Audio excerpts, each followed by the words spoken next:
What's up guys, Mike here, the Detroit Borg, and I'm really excited to show you my new production machine. So this is the brand new 2017 5K iMac. So until the insane space gray iMac Pro arrives later this year, we're going to take a look at the maxed configuration of the 27-inch 5K iMac. So just to repeat what's new for 2017, we get Kaby Lake CPUs, new graphics, faster SSDs, faster RAM, we're now up to DDR4 RAM, and we get an even better 5K display that's 43% brighter. And just like the 4K iMac, we trade Thunderbolt 2 for Thunderbolt 3, so we get new USB Type-C connectors instead of those mini DisplayPort connectors. But that means we keep everything else, which is great. So my configuration is a built-to-order option, which gets me a quad-core i7 clock to 4.2 GHz. That's the only Core i7 you can get in the iMac. I also stuck with 8 gigs of DDR4 memory, so at least we have faster memory, but it's much cheaper to upgrade this myself, and I'll do that later in this video. Otherwise, it costs $1,400 to upgrade to 64 gigs. I went with the 3TB Fusion drive, which again combines an SSD with the inexpensive storage of a hard disk drive.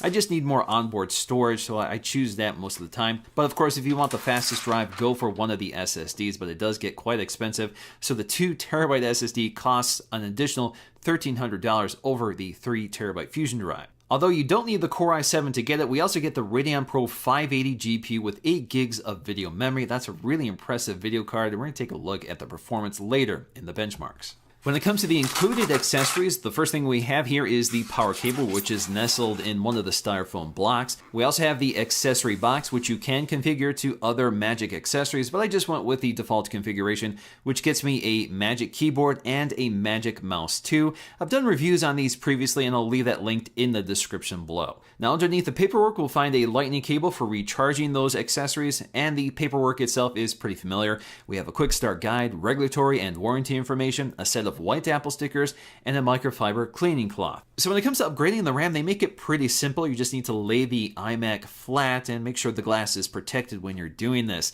So the RAM access door is just behind the hinge, so you just have to pop that up to see the door.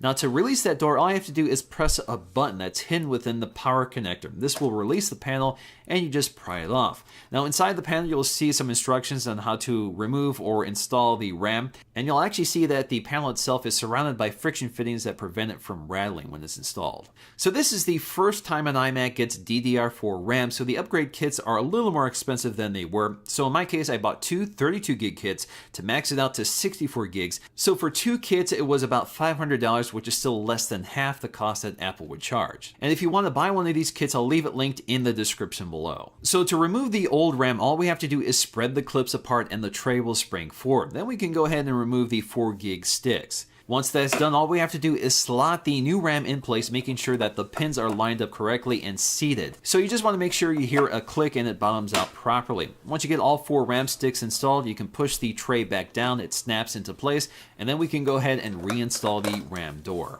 And next up, I just want to go to the system profile within the computer to make sure that all of the RAM sticks have registered. Amazingly, Apple continues to improve that 5K display. It's now 43% brighter, but you have to expose the ambient light sensor to get to the maximum brightness. So it's not something you can dial in automatically. You really have to force it. So once again, the resolution is 5120 by 2880, but it is scaled up by the OS, so it makes effective use of the pixels to increase sharpness, but it doesn't make everything microscopic. So by default, the resolution actually looks like 2560 by 1440. This is very bright at about 500 nits and supports the wide color spectrum of DCI-P3, and this is also a 10-bit panel that supports color dithering, so we have 1 billion colors reproducible by this display. One of the ongoing benefits of a 5K display, and one of the reasons I really like the 5K iMac, is that I can preview my 4K projects with enough room for the editor and software. And with faster DDR4 RAM, performance is better than ever with all of these assets on the screen. So once again, this is a very precisely calibrated display that's ideal for professional use.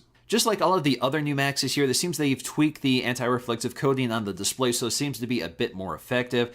For the most part, glare is pretty well controlled by this panel. Toward the top, we'll find the very familiar 720p FaceTime HD camera, but what's missing this time is the microphone, which is no longer positioned toward the top edge of the back, which used to be the case with the previous generation. Now the microphone is hidden behind the glass bezel just above the Apple logo, so you can't see it, but it's there, and it's just as effective as before. In terms of the I/O, again, we trade the Thunderbolt 2 for Thunderbolt 3 ports, but we keep USB 3 and our SD-XE card slot, headphone jack, and gigabit Ethernet port. And the great news with Thunderbolt 3 is that you can now add a second 5K display to your 5K iMac. So you can have two displays side by side with the same resolution, or you can go to 4K displays as well. So with the exception of the I/O and the relocation of the microphones, for the most part, this looks like the previous generation. It's still a really nice looking computer, although the bezels are starting to look kind of thick for a modern computer. But if you look around the edges, it's razor thin. So we have this 5mm edge, which bows out toward the center to house all of the components. And of course, at the center of that bulge is the articulating stand, which allows you to pitch the computer up and down. Also behind the hinge is the ventilation, which is very silent. You really don't hear this unless the computer is really under load. Now that exhaust fan draws in air from the bottom edge. So if you look at the bottom edge, you'll see that razor thin edge with the perforations for both the stereo speakers and all the ventilation needed for this computer.